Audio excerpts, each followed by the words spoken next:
How to screen share on Facebook Messenger calls.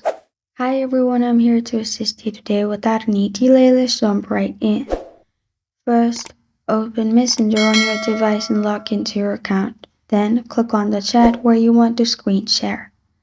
Then at the top, click on the audio call. After your audio call is started, you can only screen share after other person picks up your call. Then at the bottom you'll find game-like icon. Click on it, which is the third option.